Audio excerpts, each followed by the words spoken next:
Čaute, ja som Noro z Code-Upu a dneska sa opäť nachádzame v slovenskom Las Vegas.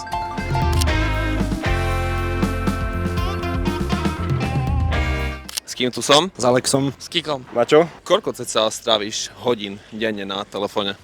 Môžem pozrieť? Sekunda. Dneska 3 hodiny len. Tak asi tak 5 hodín max, že fakt 5 hodín. Celkom dosť, možno aj 8. Keď si v práci, tak ktorú apku najčastejšie používaš? Instagram. Instagram, hej?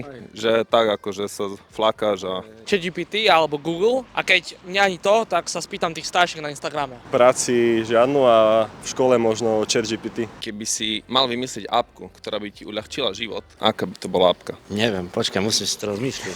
Tak taká obyčajná taká aplikácia, čo má pripomienky vlastne, že ako to už určite je, ale taká aplikácia, čo vlastne ti pripomenie, čo máš spraviť a také, že ti napríklad si nastavíš na jednu, že ti má toto pripomenúť, že ti to pripomenie. Akože to určite je, lenže aby to bolo také. Podľa mňa by som takú vymyslel, že hoď čo sfotím, tak mi to ukáže, že skadiaľ je, že čo to robí, alebo dačo podobné také. Keď niečo podobné už existuje, Google Lens sa to tuším volá a keď si to sfotíš, tak tam ti nájde podobné príspevky na Google. Našiel som ti apku. Dobre. Niečo účinnejšie ako Majs na vysokej škole. Že či nám vieš ukázať svoj posledný screenshot v telefóne, čo si urobil. Ale to je akože správy to sú. Alebo môžem ukázať, bo ja som...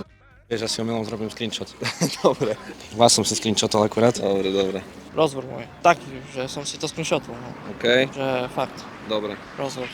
On si skrinoval chat s jedným kamošom len. Získal si 10 €, takže berem peniažky. A to takisto ako Oliver, potom vrátim, hej. Hej, potom vráť tiež. On síce nevráti, ale ty prosím ťa vráť bol. Dobre. Chápeš? Rozpočet. Hej.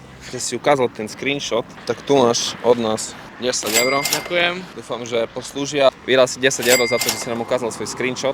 Páči sa. Díky. Sleduješ Code-Up na Instagrame. Sledujem. Mal by som sledovať. Čo to vy? Tomu ver. Vyhral si sluchadla. Nové sluchatka. Dobre, sleduješ. Máme pre teba nachystanú aj cenu. Keďže nás sleduješ, môžeš si vybrať. Ty kokso. Buď máš powerbanku, aby sa ti nevybíjal telefón, alebo také sluchadla. Zoberiem si tie sluchadla. Dúfam, že sa zapojíš do ďalších ankiet a súťaží Samozrejme. a sleduj Code-Up aj naďalej. Sledujem, ďakujem.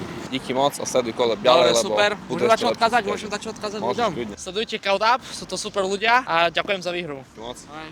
Ďakujem chlapci. Nech sa ti darí. Dúfam, že budeš sledovať Code-Up aj naďalej. Budem. Budú ešte lepšie súťaže, takže díky moc. Ja ďakujem. Vedúci, počúvaj, však my už nemáme hlavné ceny. A už sme rozdali.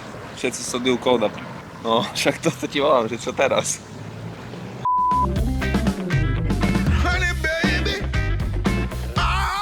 Dnes sme opäť boli vo Vronove na Topľov. Sme radi, že všetci sledovali Code-Up, pretože sme rozdali všetky ceny. To znamená, že sleduj Code-Up aj ty, ak chceš nejaké ceny vyhrať, poprípade byť súčasťou ankety.